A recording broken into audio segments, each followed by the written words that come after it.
Джеч бурешешьёс, вождесен вае, мы нам телефоны пукшиц, соин берлогес сайкай.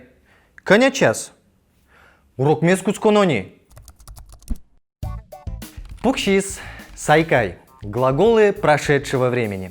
В удмуртском языке несколько форм прошедшего времени. Сегодня мы разберем первое прошедшее время. Как мы помним из третьего урока, глаголы двух типов спрягаются по-разному. Пукщины – сесть.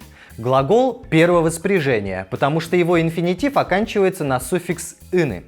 Убираем «ины» и добавляем суффикс «и», который обозначает, что действие произошло в прошлом времени.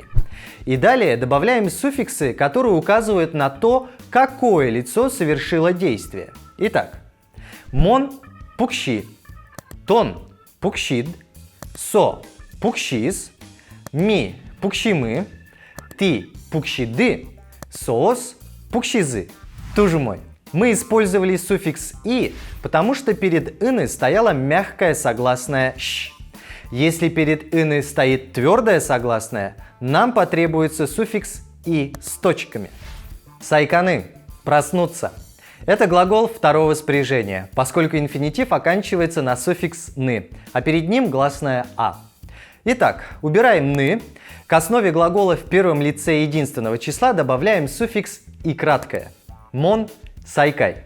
В остальных лицах показателя прошедшего времени вовсе нет. К основе глагола мы добавляем суффиксы, указывающие на то, какое лицо совершило действие. Это те же самые суффиксы, что мы использовали с глаголом первого спряжения. Тон – сайкат, со – сайкас, ми – сайкамы, ты – сайкады, соос – сайказы. Туждечешьес. Мон вордички пичи пурга яросыш велике чолгуртын. Мон дышецкий ишкарын. Алина мон улышко ишкарын. Ин или н – суффикс, обозначающий место действия. Его мы используем, когда хотим сказать, где, кытын, происходит действие. Например, гурт – гуртын, ишкар – ишкарын, шаркан юрос – шаркан юросын, Удмуртия – удмуртиен, Россия – россиен, дунне – дуннеен. Суффикс «ын» также используется в наречиях, обозначающих место татын и отын, здесь и там. Эти наречия склоняются по падежам так же, как и существительные. Ишкарын пычал тырлык потто, алнаш юросын трос удмуртиосуло.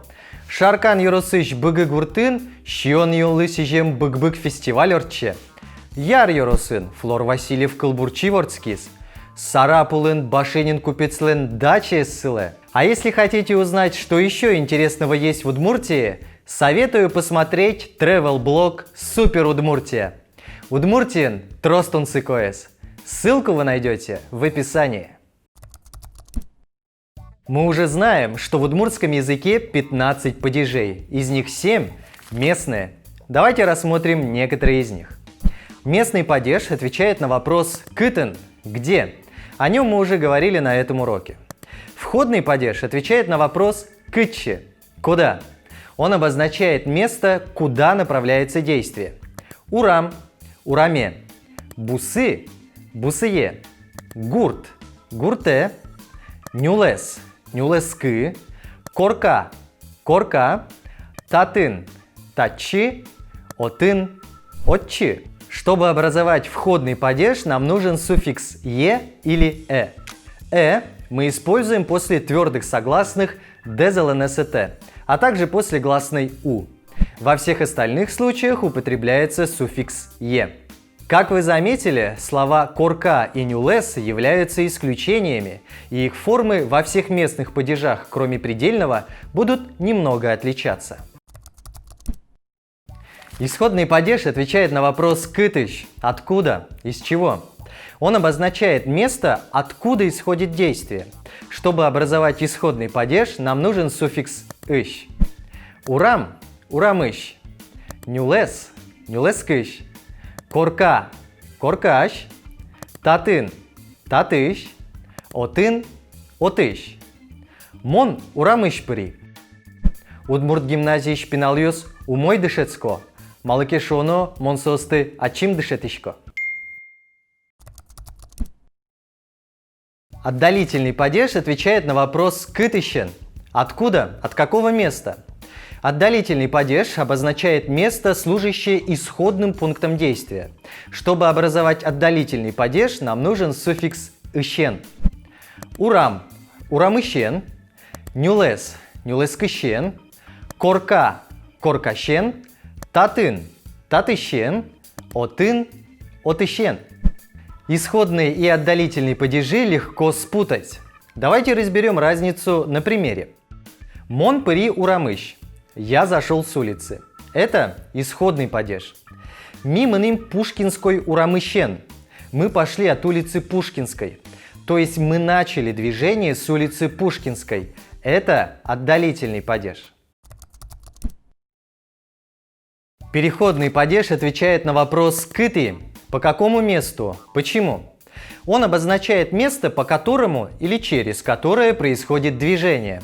Чтобы образовать переходный падеж, нам нужен суффикс «еты» или «эты». От чего зависит использование этих суффиксов? Правило то же, что и в случае со входным падежом, о котором мы говорили ранее. Урам – урамиты, нюлес – нюлескыты, корка – коркаты, татын – таты, отын – оты. Мон нюлескытыки макалги, со укноеты учкис. Предельный падеж отвечает на вопрос «кычёщ» – до чего, до какого места.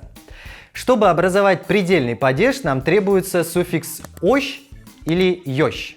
Суффикс «ощ» используется после твердых согласных ДЗЛНСТ и после гласных. В остальных случаях употребляется суффикс «ёщ». Урам – урамощ, нюлес – нюлескощ, корка – коркаощ, татын – татчиощ, отын – отчиощ. Мон – татчиощвый. Этот же падеж обозначает, до какого времени происходит действие. Мон поты коркаш кре. Мон мны урамиты, мон али урокын. Мон луо урокын да щижим часощ. Теперь мы можем свободно перемещаться в пространстве и времени. Ура! Мон шум потышко. Но что он? Энвунете гуртыш уже слыштыны, но милям YouTube канала мы гоштышканы. Аддишкы тощ. Джечле.